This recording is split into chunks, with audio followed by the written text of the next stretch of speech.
साल था 1991। अरुण गवली के शूटर दाऊद की बहन हसीना पारकर के पति इब्राहिम पारकर को मार देते हैं। ये एक हत्या नहीं थी, ये घर के भीतर किया गया हमला था। दाऊद सरहद पार बैठकर वार कर रहा था और गवली ने उसके घर के अंदर घुसकर जवाब दिया।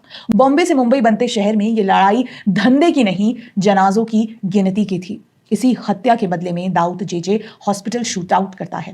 पहली बार मुंबई में AK-47 का इस्तेमाल हुआ एक गैंग वॉर में, जब दाऊद ने पारकर की मौत का बदला गवली गैंग के शैलेश हल्दानकर को मार कर ली और इसी मुठभेड़ में 2 पुलिस वालों को भी मार दिया गया। और यहीं से हिंदू डॉन वर्सेस मुस्लिम डॉन की लड़ाई निजी, खुली और बेहद हिंसक हो जाती है। हालांकर की मौत में जो AK-47 इस्तेमाल हुए वो अगले अध्याय में कनेक्ट होंगे। कैसे एक मौत ने बॉम्बे को दंगों में धकेल दिया। अभी के लिए मील बेल्ट पर वापस आते हैं। 1991 में मीलें बंद हो चुकी थी और उन्हीं बंद चिमनियों के नीचे अब कंक्रीट के जंगल उग रहे थे।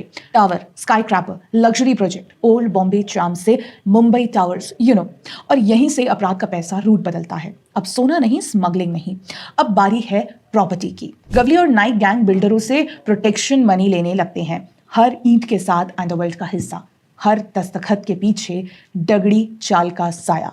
इस दौर में राजनीति और गली अलग अलग नहीं थी। मराठी अस्मिता की भाषा शिवसेना शाखाओं में थी और वही भाषा मील बेल्ट की गलियों में। शिव सैनिक चौल का दबंग और गवली का आदमी ये इंटरचेंजेबल थे, यानी अक्सर एक ही चेहरे।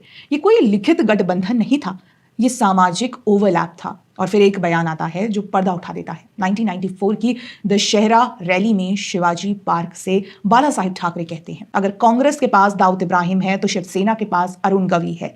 ये मजाक नहीं था, ये स्वीकारोक्ति थी। इस सीरीज के लगभग हर अध्याय में हमने देखा है कि कैसे अंडरवर्ल्ड राजनीतिक छाया में रहा है।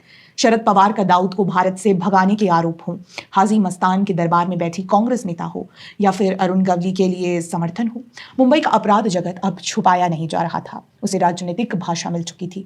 फर्क केवल इतना था कि अब मजहब के हरे रंग का डर नहीं, बल्कि पहला भगवा रक्षक बताया गया। क्योंकि जिस दिन सत्ता अपना नाम ले ले, आप डैडी बन जाते हैं और बस यहीं से गवली डैडी बने।